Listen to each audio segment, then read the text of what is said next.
सास बहू का झगड़ा। अनामिका की सास पुष्पा अपनी बहू को कुछ खास पसंद नहीं करती थी और इसीलिए दोनों सास बहू में आए दिन झगड़ा होता रहता था।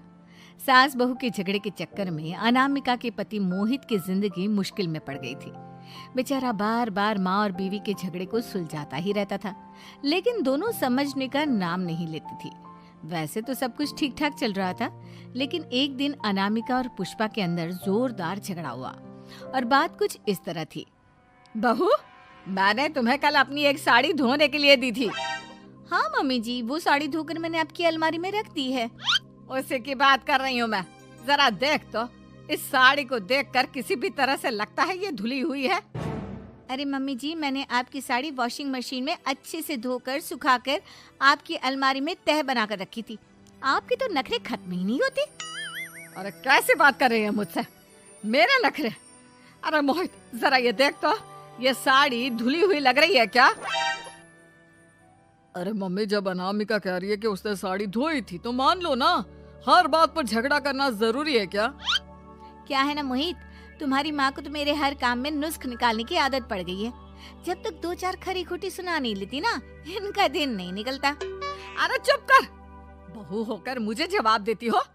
एक तो गंदे कपड़े उठाकर अलमारी में रख दिए, ऊपर से कैंची की तरह कचर कचर बोली जा रही हो। अरे मम्मी जी, आपको समझ में नहीं आता क्या? मैंने साड़ी धो कर रखी थी। तो फिर इतनी गंदी क्यों लग रही है?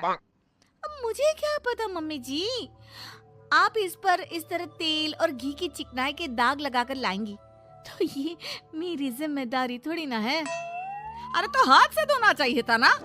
मैं आपकी बहू हूँ, नौकरानी नहीं जो एक कपड़ा रगड़ रगड़ कर हाथ से धो दूंगी। आपको पहननी है तो पहनिए, नहीं तो रख दीजिए। तुझे तो मैं अच्छी तरह बताऊंगी, मुझे जवाब देती है। एक दिन सुबह के वक्त, अरे अनामिका, मेरी व्हाइट शर्ट कहाँ है? आज ऑफिस में बहुत बड़ा प्रेजेंटेशन है और मुझे वो व्हाइट शर्ट पहन कर जाना है। मुझे पता है, आपने मुझे 2 दिन पहले ही बता दिया था और आपकी शर्ट मैंने धोकर अच्छी तरह आयरन करके अलमारी में लगा दी है। जाइए वहां से ले लीजिए। अनामिका, ये तुमने क्या किया?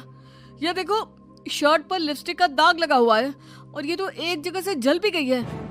नहीं नहीं मोहित, ऐसा नहीं हो सकता। मैंने तो तुम्हारी शर्ट ठीक से इस्त्री करके अलमारी में लगाई थी। तो फिर ये जल कैसे गई अपने आप? अलमारी में लटके लटके थोड़ी ना जल जाएगी। पर मोहित, मुझे अच्छी तरह याद है। देखो, अपनी गलती को छुपाने की कोशिश मत करो। और अगर शर्ट जल भी गई थी तो तुम्हें पहले बताना चाहिए था ना। मैं नई शर्ट लेकर आ जाता। अब ऐन वक्त पर शर्ट कहाँ से लेकर आऊं? मेरा इतना इम्पोर्टेंट प्रेजेंटेशन था, सब खराब हो जाएगा। अरे बेटा, क्यों परेशान होता है? ये देख, मैंने तेरे लिए पहले से ही एक नई व्हाइट शर्ट ला कर रखी है। लेकिन मम्मी, आप मेरे लिए व्हाइट शर्ट क्यों लेकर आई? अरे मुझे पता था तेरा प्रेजेंटेशन होने वाला है और अपनी इस बहू पर तो मुझे बिल्कुल भी भरोसा नहीं। क्या पता मेरी साड़ी की तरह तेरी शर्ट भी गंदी करके रख देती। और देख, वही हुआ ना। बेटा, सारी टेंशन छोड़ और ये नई शर्ट पहन कर जा। थैंक यू मम्मी, आज तो आपने बचा लिया मुझे। कुछ दिनों के बाद, अरे अनामिका, जानती हो, ऑफिस में मेरा जो दोस्त है ना अमर, आज उसका बर्थडे है और उसे तुम्हारे हाथ का चॉकलेट केक बहुत पसंद है। थोड़ा सा बनाकर टिफिन में रख दो ना प्लीज। हाँ हाँ, क्यों नहीं। मैं बहुत अच्छा केक बनाकर आपके दोस्त के लिए रख दूंगी। तुम्हारे हाथ का खाना खाकर तो वैसे ही मेरे ऑफिस के सारे लोग इतनी तारीफ करते हैं, क्या बताऊं। प्लीज एक अच्छा सा केक और बना दो, मेरी तो ऑफिस में शान बढ़ जाएगी। अनामिका केक बनाने के लिए रख देती है। पुष्पा चुपचाप जाकर उस पे ढेर सारा नमक डाल देती है। देख अमर, तेरी भाभी ने तेरे लिए चॉकलेट केक बनाकर भेजा है, तुझे बहुत पसंद है ना? यार, तू बहुत किस्मत वाला है। भाभी इतना अच्छा खाना बनाती है और साथ में केक भी। वैसे भाभी को थैंक यू बोलना। थैंक यू बाद में, पहले तो ये केक खा कर देख। बहुत मेहनत से बनाया है अनामिका ने। अरे यार, इस केक में तो बहुत सारा नमक है। लगता है भाभी ने शक्कर की जगह खूब सारा नमक डाल दिया है। अरे मोहित, तू तो अपनी बीवी की कुकिंग की बहुत तारीफ करता फिरता है। जरा पूछना अपनी बीवी से, केक में नमक कब से डलने लग गया। क्या यार, तुझे भी मेरा ही जन्मदिन मिला था बिगाड़ने के लिए। केक नहीं लाना था तो मत लाता, कम से कम मुझे इस तरह नमक वाला केक तो नहीं खिलाता। अरे नहीं यार, अनामिका ऐसा नहीं कर सकती, जरूर कुछ गड़बड़ हुई होगी। घर जाने के बाद अनामिका, अगर तुम्हारा केक बनाने का मन नहीं था तो ना बनाती, लेकिन मेरी बेइज्जती करवाने की क्या जरूरत थी? अरे आपकी बेइज्जती, ये आप क्या कह रहे हैं? मैंने तो सुबह आपको इतने अच्छे तरीके से केक बना कर दिया था। हाँ, लेकिन उसमें इतना सारा नमक डाल दिया था कि आज ऑफिस में मेरा अच्छा खासा मजाक बना है। मेरे सारे दोस्त हंस रहे थे मुझ पर। अरे बेटा, मैंने तो तुझे पहले ही समझाने की कोशिश की थी। एक नंबर की गैर जिम्मेदार है ये लड़की, कोई काम ठीक से नहीं करती। उस दिन भी गंदी साड़ी रख दी थी मेरी अलमारी में और झूठ बोल रही थी। कुछ दिनों के बाद अनामिका देखो, मैंने अपना लैपटॉप चार्जिंग पर लगाया है, उसे अच्छी तरह चार्ज होने देना। मेरी एक अर्जेंट मीटिंग है, प्लीज बीच में से हटाना मत। हाँ हाँ ठीक है, मैं नहीं हटाऊंगी। पुष्पा चुपचाप से जाकर चार्जिंग का बटन बंद कर देती है। थोड़ी देर बाद अरे ये लैपटॉप चार्ज क्यों नहीं हुआ? और ये बटन किसने ऑफ कर दिया? अनामिका इधर आओ। क्या हुआ? क्यों चिल्ला रहे इतना? अनामिका, मैंने तुमसे कहा था ना, मेरा लैपटॉप चार्जिंग पर लगा हुआ है, मेरी अर्जेंट मीटिंग है। तुमने इसका स्विच ऑफ क्यों कर दिया?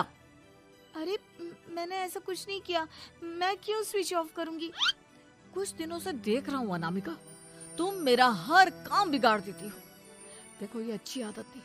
कम से कम तुम्हें इस बात का तो ध्यान रखना चाहिए था कि मेरी कितनी इंपॉर्टेंट मीटिंग थी। अब क्या करूंगा मैं? आई एम सॉरी मोहित, लेकिन सच में मैंने जानबूझकर कुछ नहीं किया। अगर जानबूझकर नहीं किया तो क्या सब कुछ अपने आप हो जाता है? कभी मेरी शर्ट जल जाती है, कभी केक में नमक डल जाता है। आप मेरी बात क्यों नहीं सुनते? मैंने जानबूझकर कुछ नहीं किया। फिर से वही बात। अरे कितनी बार तुम्हें समझा चुका हूँ, इस तरह मेरा काम बार बार मत बिगाड़ा करो। तुम जानती हो मुझे कितनी प्रॉब्लम होती है। ऑफिस में तो पहले ही बेइज्जती करा चुकी हो, और अब ये मीटिंग, ये भी मेरे हाथ से निकल गई। अनामिका की समझ में कुछ नहीं आता कि आखिर उसके साथ ये सब क्या हो रहा था और क्यों हो रहा था। फिर कुछ दिनों के बाद मोहित अपने ऑफिस से कुछ फाइल लेकर घर आता है। अनामिका, ये कुछ फाइलें हैं, इन्हें संभाल कर रख दो। और प्लीज इस बार ध्यान से, कोई गड़बड़ी नहीं होनी चाहिए। नहीं मोहित, कोई गड़बड़ी नहीं होगी। मैं सारी फाइल्स अलमारी में लॉक करके रखूंगी और चाबी अपने पास रखूंगी। अनामिका, जरा अलमारी की चाबी तो देना। क्यों मम्मी जी, आपको क्या काम है? उसमें मोहित की जरूरी फाइल रखी है और मैं नहीं चाहती कि इस बार कोई भी गड़बड़ हो। पता नहीं कुछ दिनों से हर काम खराब हो जाता है। अरे मुझे उसमें से पैसे निकालने हैं और उसके बाद ले लेना अपनी चाबी। मैं खा नहीं जाऊंगी तुम्हारे पति की फाइल। अनामिका को अपनी सास पर शक होता है। चाबी देने के बाद वो चुपचाप छुपकर अपनी सास की हरकत देखती है। ये फाइलें उठाकर डस्टबिन में डाल देती हूँ, फिर देखना कैसे मोहित इसकी खबर लेगा। इस बार तो छोड़ेगा नहीं इसे। वैसे भी पहले मैंने जो कुछ भी किया है उसकी वजह से अच्छी खासी डांट पड़ी है, मजा आ जाएगा। अच्छा तो ये बात है, सारा काम मम्मी जी बिगाड़ देती है, वो भी इसलिए क्योंकि मेरा उनसे झगड़ा हो गया है। सास के जाने के बाद अनामिका मोहित को बुलाकर लाती है। क्या हुआ अनामिका, क्या दिखाना है? ये देखिए, आपकी फाइल डस्टबिन में पड़ी हुई है। इसीलिए तो कहा था संभाल कर रखना, और तुमने उठाकर ये फाइल डस्टबिन में डाल दी। मैंने नहीं, तुम्हारी मम्मी ने डाली है, मुझसे बदला लेने के लिए, ताकि तुम मुझे डांटो। और अगर मैंने डाली होती तो मैं तुम्हें दिखाने के लिए बुलाकर तो नहीं लाती ना। सही कह रही हो, मैं अभी मम्मी से जाकर बात करता हूँ। थोड़ी देर बाद, मम्मी सच सच बताइए, मेरी फाइल अलमारी में से निकाल कर डस्टबिन में आपने डाली थी ना? अरे अपनी माँ पर इल्जाम लगाता है, शर्म नहीं आती तुझे? मैं इल्जाम नहीं लगा रहा हूँ मम्मी, जो सच है वही पूछ रहा हूँ। आप जल्दी से बताइए आपने ऐसा क्यों किया? अरे तो क्या करती, तेरी बीवी मुझसे झगड़ा करती है, उल्टे सीधे जवाब देती है, मुझे उससे बदला लेना था। अरे मम्मी, लेकिन आप दोनों के झगड़े के चक्कर में मेरा कितना नुकसान हुआ है, ये कभी सोचा आपने?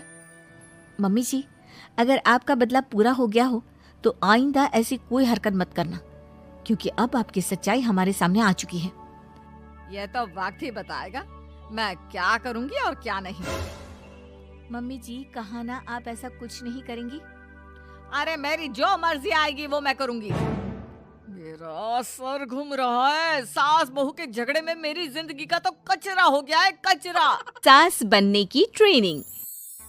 सुधा के बेटे की शादी होने वाली थी और वो इतनी एक्साइटेड थी कि आज मैं ऊपर आसमान नीचे, आज मैं आगे जमाना है पीछे।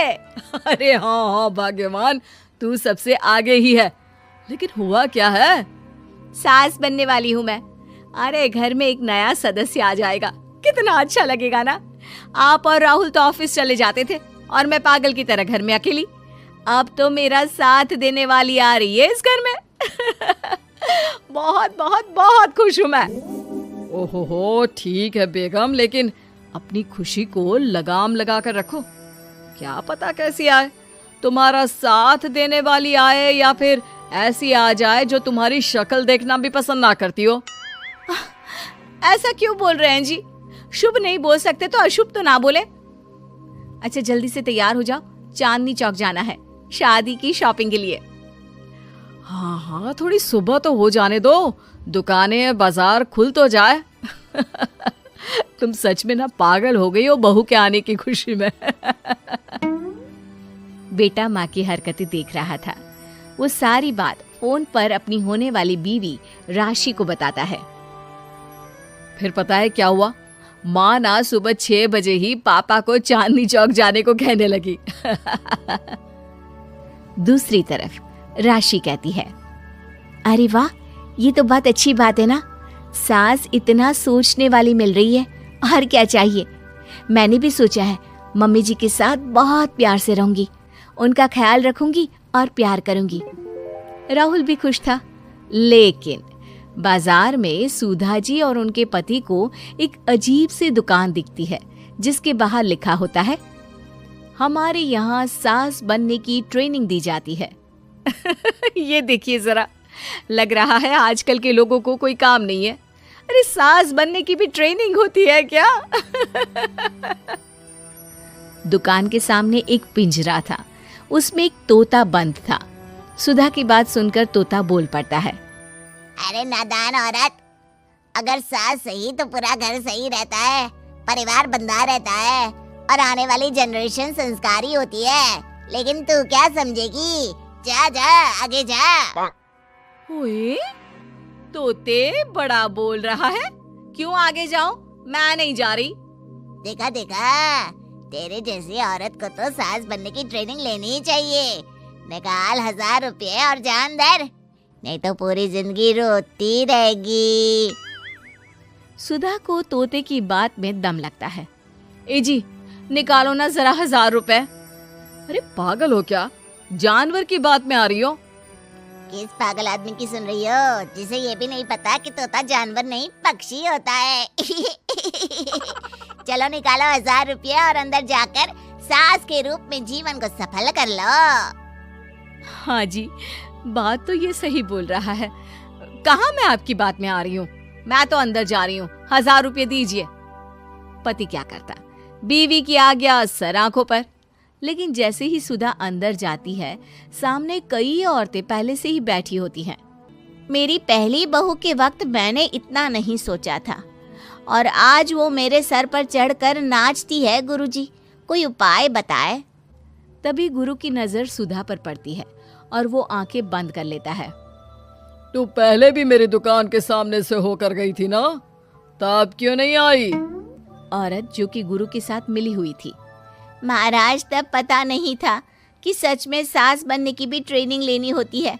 लगा था घर में कोई सदस्य आ रहा है जो सारा दिन मेरे साथ रहेगी, लेकिन ऐसा तो कुछ भी नहीं हुआ गुरुजी। चल फिर, पैकेज लेकर 20,000 वाला कल से आ जाना। जी महाराज, गुरुजी की जय हो। वो औरत भी सुधा को देखती है और कहती है, सही जगह आई हो बहन। 10-20 हजार का मुंह नहीं देखना भाई, बस घर बस जाए तो सोचो गंगा नहा ली। बहुत कमा लेंगे अगर परिवार एक रहा, नहीं तो बुढ़ापा वृद्धाश्रम में बिताओ। सुधा डर जाती है। वो गुरु के पास जाती है और उन्हें पैसे देती है। देखो, एक मंत्र गांठ बांध लो कि कभी भी बहू को बेटी ना समझना। जितना दबा कर पहले दिन से रखोगी, धीरे धीरे प्यार दोगी तो मान रखेगी, नहीं तो। ना जी ना गुरुजी, समझ गई। अरे भला हो भगवान का जो आपसे मिला दिया, नहीं तो मैं। हाँ हाँ, आगे बढ़ते जाए, पीछे और भी लोग हैं, सबको मौका दे। सुधा घर आ जाती है। राशि शादी करके घर आती है तो दिमाग में सास की वही छवि होती है जो राहुल ने दिखाई थी। देखो राशि, मैंने काम वाली हटा दी है। वो क्या है ना, 2000 महीने लेती थी, यानी कि 24,000 साल का, और 5 साल में उसे जोड़ो तो 1,20,000 रुपए। माँ जी, और 10 साल जोड़े तो? तभी राहुल आ जाता है। अरे बस बस, इतना मत जोड़ो, फिलहाल भूख लगी है, कुछ खाने को दो। अरे पर बर्तन तो गंदे हैं ना, काम वाली तो आई नहीं, फिर बर्तन कौन धोएगा? अरे कौन धोएगा मतलब? तू धोएगी? मैं? ठीक है, मैं धो लेती हूँ। अब धो कर देती हूँ, आप खाना बना ले। अरे खाना भी तू ही बनाएगी? ये क्या बात होती है माँ? क्या हो गया तुझे? कल तक तो कुछ और ही बोल रही थी। लेकिन सुधा का व्यवहार सुधरने का नाम ही नहीं ले रहा था। बहू और बेटा ससुर से बात करते हैं। पिताजी, क्या हो गया है माँ जी को? वो क्यों ऐसे व्यवहार कर रही है जैसे मैं कोई नौकरानी हूँ? पिता क्या करता, बता देता है सारी कहानी कि कैसे सास का दिमाग एक गुरुजी ने खराब किया है। सास बनने की ट्रेनिंग? तो मामला ये है, वही मैं कहूँ, कहाँ तो माँ बहू का इंतजार ऐसे कर रही थी मानो साक्षात कोई देवी आने वाली है, लेकिन व्यवहार नौकरानी जैसा। देखिए, माँ बुरी नहीं है, बस किसी ने उनका दिमाग खराब कर दिया है। तो ऐसे में मेरे पास एक आइडिया है। बहू फुसुर फुसुर करके पति और ससुर से बात करती है। अगले दिन बहू सास के सामने कहती है, अच्छा मैं जा रही हूँ, मेरी क्लास है। ये बोलकर बहू निकल जाती है। ये कौन सी क्लास करने जा रही है? पढ़ाई तो खत्म हो गई थी इसकी। अरे माँ, दरअसल वो ये सोच कर आई थी कि तुम माँ जैसी होगी, लेकिन यहाँ तुम तो तुर्रम खां बन गई हो। तो वो किसी बहू बनने की ट्रेनिंग वाली क्लास में गई है।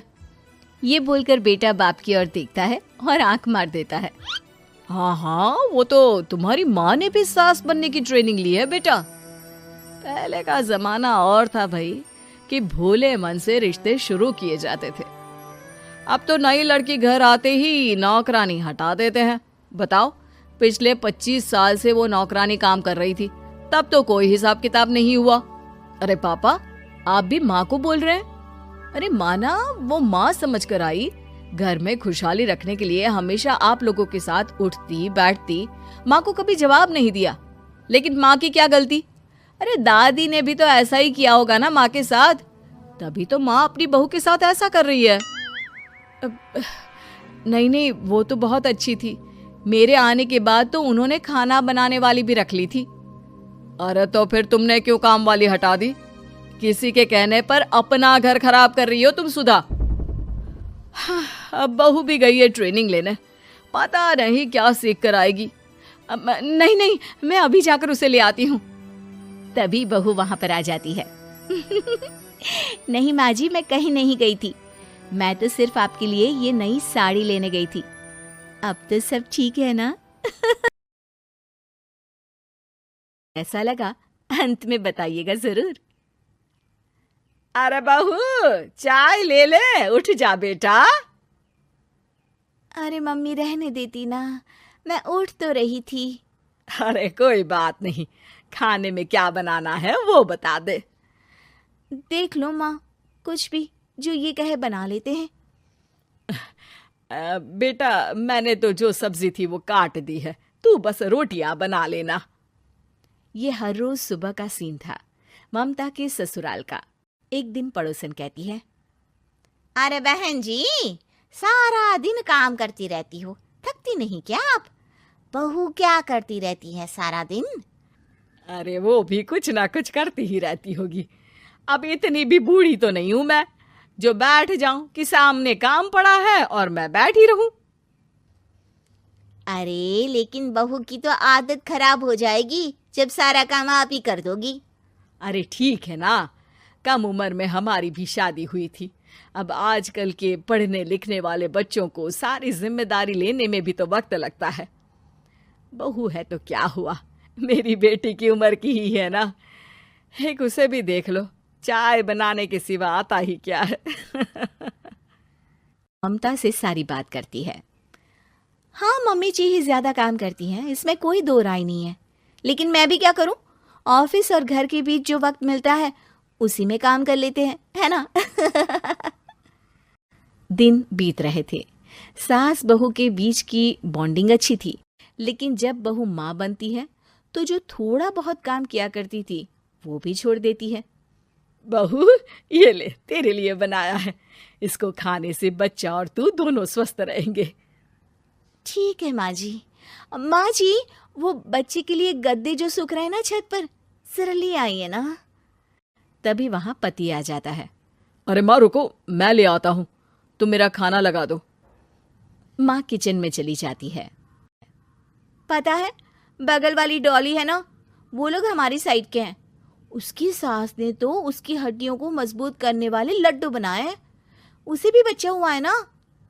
पता नहीं मम्मी जी क्या पानी सा उबाल कर दे देती है, मैं तो बस वही खा लेती हूँ। अरे तो तुम्हारे साइड बनता है तो तुम अपनी माँ से बोल दो, वो बना देंगी। आहा, माँ की तबीयत ठीक नहीं रहती, तुम जानती हो ना, कैसे बनाएंगी वो। अरे क्या हो गया सासू माँ को? कल तक तो फेसबुक में किटी की फोटो डाल रही थी। अच्छा अच्छा, चुप रहिए। डॉली की सास ने मनाया है, तुम लोगों का भी तो फर्ज बनता है। तभी वहां सास आ जाती है। ये ले बहू, गर्म पानी की बोतल। गर्म पानी पीने से पेट अंदर हो जाएगा। नहीं नहीं माँ जी, गर्म पानी पीने से प्यास नहीं बुझती। अरे पी लेना बेटा। वो बगल वाली डॉली को तो जानती है ना, जो तुम लोगों के साइड की है। तेरे साथ ही उसका भी बच्चा हुआ था। बेचारे का कोई ख्याल रखने वाला नहीं, सारा काम करती है और रात में बस एक लड्डू खाकर सो जाती है। पेट तो लटक ही गया है और बच्चा तो कितना कमजोर सा है उसका। अच्छा माँ, क्या बात है, डॉली की ये हाल है? क्यों मैडम, क्या कहना है आपका? अब पता है मुझे, किसी के पास मेरी सास की तरह सास थोड़ी ना है। नहीं नहीं बेटा, ऐसा नहीं है। मेरे लिए तो तुम सभी मेरे बच्चे जैसे ही हो।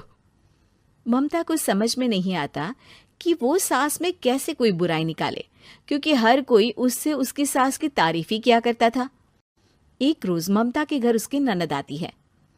अरे भाभी, मुन्नी को तो 6 महीने हो गए, आप अभी भी बेड पर हो। आ गई है आप। कैसी हैं बुआ, बच्चा होने के 6 महीने बाद आई हैं आप। भाभी, अमेरिका दूर है ना, तो वक्त लग जाता है। अब इनकी छुट्टी अभी थी तो सभी आ गए। वैसे माँ कहाँ है?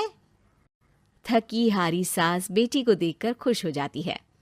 माँ, इस बार तेरा वीजा तैयार है, मेरे साथ चलने को तैयार रहना। हाँ हाँ बेटा, मैं तैयार हूँ।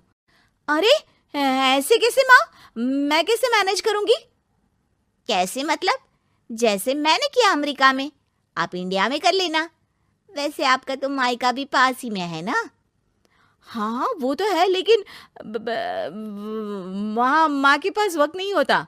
ईश्वर भक्ति में उनका सारा समय चला जाता है। भाभी, बेटी परेशान हो तो माँ का ध्यान आरती में कैसे लग सकता है? समझ में ही नहीं आता। वैसे भी अब माँ को मैं अपने साथ ले जा रही हूँ। माँ को विदेश घूमने का शौक है ना। ममता मन मारकर चुप हो जाती है, लेकिन मन ही मन सोचती है कि वो कैसे सारा काम मैनेज करेगी। पति का खाना, नाश्ता, मुन्ने को नहलाना धुलाना, फिर रात भर इसके लिए दूध तैयार करना। माँ तो सारा काम करती थी। हे भगवान, ना भाई ना। क्या हुआ भाभी, क्या सोचकर ना भाई ना कर रही हो? अरे कुछ नहीं, बस बच्चे के बाद से ही कमजोरी ज्यादा हो गई है ना, तो अचानक से बड़बड़ाने लगती हूँ मैं। अगले दिन ममता अपनी माँ को फोन करती है। राधे राधे। माँ, मैं क्या करूँ, मेरी सास तो अमेरिका जा रही है बेटी के पास। अब घर का सारा काम, बच्चा, सब कैसे मैनेज करूँगी? तू आ जाना माँ कुछ महीनों के लिए मेरे पास। अरे ना ना ममता, मेरे बस की बात नहीं है काम धाम।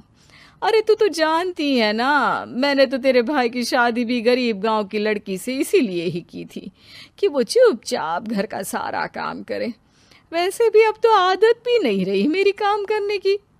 ममता को माँ पर बहुत गुस्सा आता है। ठीक है माँ, देख लूंगी मैं, लेकिन मेरी मुसीबत के वक्त आप मेरा साथ नहीं दे रही है, अब भूल जाना मुझे। ममता गुस्से में आकर फोन रख देती है और रोने लगती है, लेकिन बेचारी करे भी तो क्या। अब सास और ननद दोनों घर का काम करते। नेहा आराम करती, लेकिन अब आराम में भी उसे चिंता रहती।